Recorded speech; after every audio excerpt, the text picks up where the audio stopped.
दोस्तों आज 27 जुलाई 2022 को लॉरस लैब्स के Q1 के रिजल्ट को अप्रूव और पब्लिश कर दिया गया है। तो चलिए अब हम लोग देखते हैं इसके रिजल्ट कैसे आए हैं।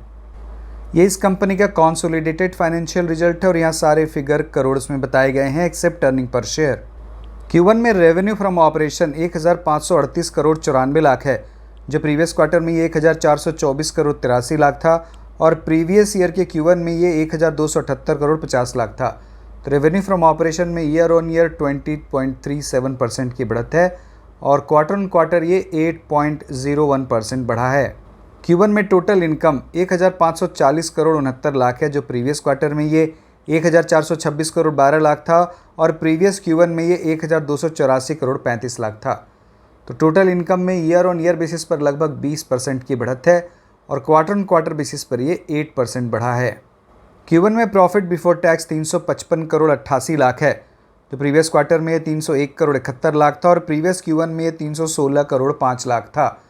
तो प्रॉफिट बिफोर टैक्स में ईयर ऑन ईयर बेसिस पर 12.6% की बढ़त है और अगर हम लोग क्वार्टर ऑन क्वार्टर देखें तो ये लगभग 18% बढ़ा है। Q1 में नेट प्रॉफिट 251 करोड़ 23 लाख है, जो प्रीवियस क्वार्टर में 235 करोड़ 54 लाख था और प्रीवियस Q1 में ये 240 करोड़ 74 लाख था। तो नेट प्रॉफिट या पैट में ईयर ऑन ईयर बेसिस पर 4.36% की बढ़त है और क्वार्टर ऑन क्वार्टर बेसिस पर ये 6.66% बढ़ा है।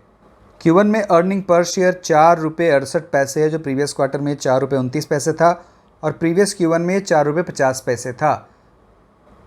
तो EPS में ईयर ऑन ईयर 4% की बढ़त है और क्वार्टर ऑन क्वार्टर बेसिस पर यह 9% बढ़ा है। Q1 में कंसोलिडेटेड एबिटा 454 करोड़ 17 लाख है, जो प्रीवियस क्वार्टर में ये 396 करोड़ 72 लाख था और प्रीवियस ईयर के Q1 में ये 395 करोड़ 35 लाख था। तो एबिटा में ईयर ऑन ईयर बेसिस पर 14.8% की बढ़त है और क्वार्टर ऑन क्वार्टर बेसिस पर ये 14.5% बढ़ा है।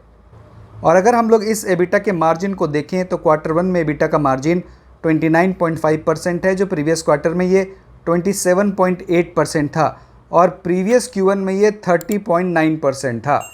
तो एबिटा के मार्जिन में ईयर ऑन ईयर और क्वार्टर ऑन क्वार्टर दोनों ही बेसिस पर बढ़त हुई है। तो दोस्तों हम लोगों ने देख लिया इस कंपनी का revenue from operation, EBITDA, PAT और EPS, इन सभी में ईयर ऑन ईयर और क्वार्टर ऑन क्वार्टर दोनों ही बेसिस पर बढ़त हुई है और इस कंपनी के मार्जिन में भी ईयर ऑन ईयर और क्वार्टर ऑन क्वार्टर दोनों ही बेसिस पर बढ़त हुई है। तो मुझे इस कंपनी के रिजल्ट अच्छे लग रहे हैं। तो दोस्तों इस वीडियो में इतना ही। अब आपसे अगली वीडियो मुलाकात होगी। बहुत बहुत धन्यवाद।